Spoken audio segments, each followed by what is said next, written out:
Good morning dear students. First chapter का जो है ये लास्ट टॉपिक है। आज आप लोग का चैप्टर कंप्लीट हो जाएगा, फर्स्ट चैप्टर। तो हम लोग इसको आज पढ़ते हैं, इसको आज ख़त्म ही कर देते हैं। देखते हैं क्या है लास्ट में पढ़ना है हम लोग को। पहला हेडिंग जो है वो है संक्षारण। संक्षारण के बारे में पढ़ना है। संक्षारण क्या होता है? तो देखिए, इसमें एक थोड़ा सा शब्द निकल के आ रहा है, क्षरण। क्षरण मतलब क्या होता है?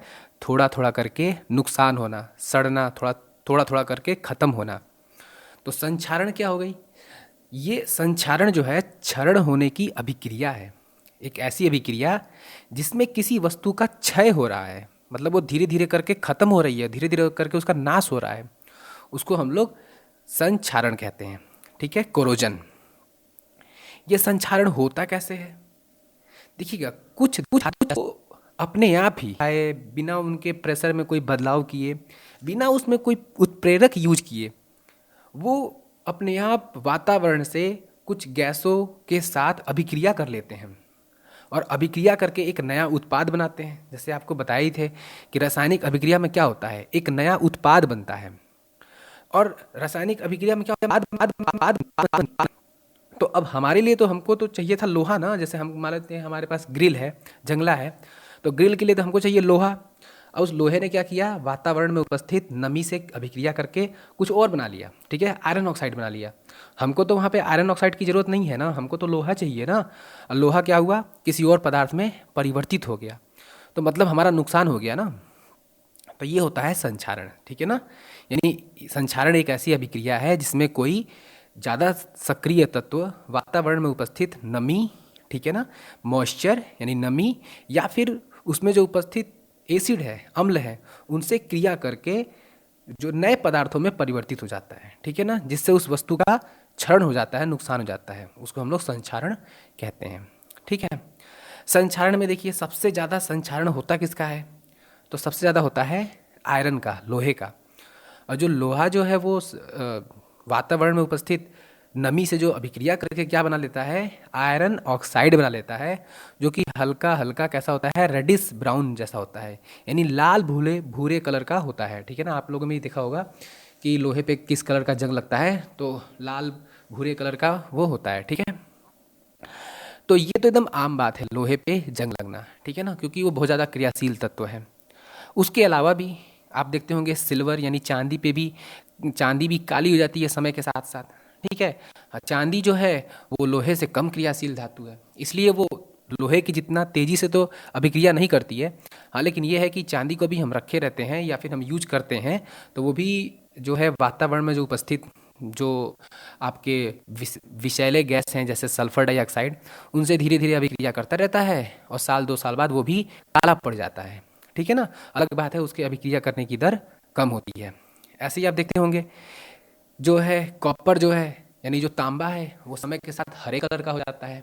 इनफैक्ट आपने एक चीज़ देखी होगी कि जो एक अमेरिका में एक बहुत ही फेमस एक मूर्ति रखी हुई है, स्टैचू रखा हुआ है, जिसको हम लोग बोलते हैं स्टैचू ऑफ लिबर्टी। तो वो देखते होंगे वो ग्रीन कलर का है, बट एक्चुअली जो स्टैचू है ना, was not green at that time. वो क्या था? कॉपर का था। धीरे धीरे समय के साथ उस वो अभिक्रिया किया। ठीक है, अच्छा कॉपर किससे अभिक्रिया करता है? तो देखिए कॉपर वातावरण में उपस्थित CO2 से भी अभिक्रिया करता है, ऑक्सीजन से भी अभिक्रिया करता है, और जल से भी अभिक्रिया करता है। तो ये अभिक्रिया करके क्या बना लेता है?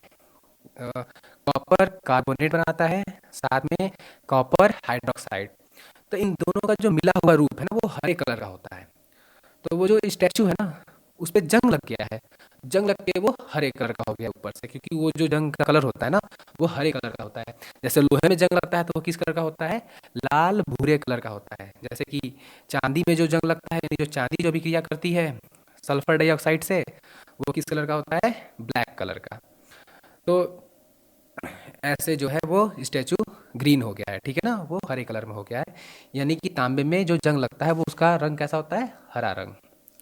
ठीक है, अब आपका जो लास्ट टॉपिक है उसमें जो है रैंसिडिटी। रैंसिडिटी मतलब होता है, क्या होता है? विकृत गंधिता। ठीक है, मतलब जो उसकी गंध है ना वो विकृत हो गई है, तो उसको हम लोग क्या बोलेंगे? विकृत गंधिता। ठीक है, तो उसको हम लोग रैंसिडिटी बोलते हैं, विकृत गंधिता को। अच्छा, विकृत गंधिता किसका किसका होता है? तो ये ऑयल और फैट वाली चीज़ों का है, यानी जो आपके घर में वसा वाले या फिर जो तैलीय पदार्थ होंगे ना, वो समय के साथ सड़ जाते हैं। हमको कैसे पता चलता है? उनकी जो गंध है ना वो विकृत हो जाती है, मतलब उनकी जो गंध जो है बदल जाती है। तो हम लोग कह देते हैं कि अच्छा ये जो है चीज़ें खराब हो गई हैं। अच्छा, तो ये जो विकृत गंधिता है, ठीक है, जो कि किस पदार्थों का होता है? तैलीय या फिर वसा वाले पदार्थों का। ये होता किससे है? इसको हम देखते हैं किससे ये होता है।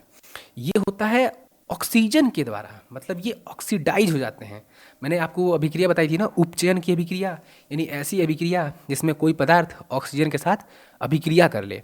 तो इसमें यही होता है, जो विकृत गंधिता में यही होता है, जो हमारे तेल या फिर वसा वाली जो चीज़ें हैं ना, वो ऑक्सीजन के साथ अभिक्रिया करके क्या हो जाती हैं? ऑक्सीडाइज हो जाती हैं, मतलब उपचयित हो जाती हैं, ठीक है, जिससे वो चीज़ें खराब हो जाती हैं। तो अब इसको बचाने के लिए हम लोग क्या करते हैं? इसको बचाने के लिए एक काम करते हैं, जैसे आप देखे होंगे कुरकुरे, चिप्स, ये सब पैकेट है, तो इन पैकेट को एकदम हवा तो निकाल के रख नहीं पाएंगे, क्योंकि फिर वो अट्रैक्टिव ही नहीं लगेगा, कोई उसको जो है खरीदेगा ही नहीं।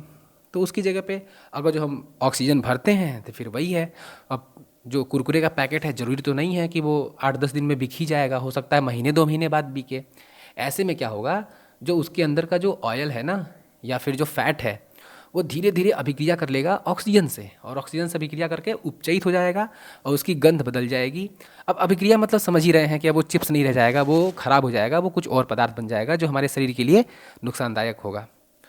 तो इससे बचने के लिए हम लोग क्या करते हैं? इससे बचने के लिए कंपनियां ये करती हैं कि इन सब पैकेटों में से ऑक्सीजन को निकाल के उसकी जगह पे क्या भर देती हैं? नाइट्रोजन। क्योंकि नाइट्रोजन जो है एक कम क्रियाशील गैस है, नाइट्रोजन क्रिया ही नहीं करता है।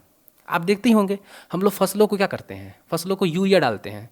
तो फसलों को यूरिया क्यों डालते हैं? क्योंकि हमको पता है नाइट्रोजन तो एटमॉस्फेयर में बहुत सारा है, लेकिन फिर बात वही है कि जो नाइट्रोजन जो है एटमॉस्फेयर में बहुत सारा है, बट वो खुद क्रिया ही नहीं करता है, पेड़ पौधे ले ही नहीं पाते हैं, इसलिए उनको नाइट्रोजन की पूर्ति यूरिया के थ्रू करते हैं। इसीलिए हम लोग क्या करते हैं, जो आपका कुरकुरे का या अदर कोई भी चिप्स का पैकेट हुआ या ऐसी चीज़ों में कंपनियां क्या करती हैं, उसमें ऑक्सीजन निकाल देती हैं और नाइट्रोजन भर देती हैं, जिससे वो फूला फूला भी लगे, जिससे अट्रैक्टिव लगेगा, और साथ में ही वो जो है ऑक्सीडाइज ना हो, मतलब वो विकृत गंधिता का गुण उसमें ना आए। ठीक है, तो ये तो रहा आपका। अब ये भी खत्म हो गया आपका रैंसिडिटी, मतलब विकृत गंधिता और संचारण। हाँ, एक टॉपिक आपका छूट गया था, वो देखता हूँ क्या है। हाँ, ये चीज़ एक टॉपिक छूट गया था, मैं आपको बता देता हूँ क्या। ऊष्माक्षेपी और ऊष्मावशोषी, समझिएगा इसके नाम से। आपको मैंने अभिक्रिया बताई थी कि अभिक्रिया 5 प्रकार की होती है, ठीक है, लेकिन अगर जो हम आधार बदल दें उसका, ये आधार लें कि उसमें तापमान कम होता है कि तापमान ज़्यादा होता है, इस आधार पे देखें तो अभिक्रिया 2 प्रकार की होती हैं। एक होती है ऊष्माक्षेपी और एक होती है ऊष्मावशोषी। अच्छा, किसे ऊष्माक्षेपी कहते हैं, किसे ऊष्मावशोषी कहते हैं, ध्यान से देखिएगा। ऊष्मावशोषी मतलब पता चला इसमें ऊष्मा अवशोषित हो रही है, यानी इस अभिक्रिया में ऊष्मा लग रही है, ठीक है। जैसे पहली वाली अभिक्रिया में देखिए, ये दोनों को ये अभिक्रिया कराने के लिए, यानी इसको तोड़ने के लिए सनलाइट लग रहा है। जब सनलाइट पहुंचेगा, यानी जब ये धूप पहुंचेगा ना, सूर्य का प्रकाश पहुंचेगा, तब ये अभिक्रिया होगी, यानी इसमें हमको सनलाइट देनी पड़ रही है। तो ये अभिक्रिया कौन सी हो जाएगी? ऊष्मावशोषी हो जाएगी, क्योंकि इसमें ऊष्मा लग रहा है ना। और दूसरी तरफ देखिए, आप देखे होंगे ये चूना है, चूना पत्थर। चूने पत्थर में जब पानी डालते हैं तो खूब खौलता हुआ आवाज़ होगी, उसमें से कुछ पानी पूरा गर्म हो जाता है, ठीक है, यानी उसमें ऊष्मा निकलती है। वो क्या बन जाता है? Calcium hydroxide. और देखते हैं ना, जिस बाल्टी में ये जो चूना पत्थर रहता है, उसमें जब पानी डालते हैं तो पूरी पानी खोल जाता है, बाल्टी गर्म हो जाती है, यानी उसमें ऊष्मा निकलता है। तो वो हो जाएगी, ये वाली अभिक्रिया कौन सी हो जाएगी? ऊष्माक्षेपी। मतलब जब ऊष्मा निकले तो वो ऊष्माक्षेपी की अभिक्रिया ये है। और जिसमें ऊष्मा अवशोषित हो, लगे, वो कौन सी हो जाएगी? ऊष्मा अवशोषी। यानी इस वाले में ऊष्मा लग रही है, देखिए सनलाइट लग रही है, ठीक है ना बच्चों। तो इसको कई बार पढ़ के लिख लीजिएगा।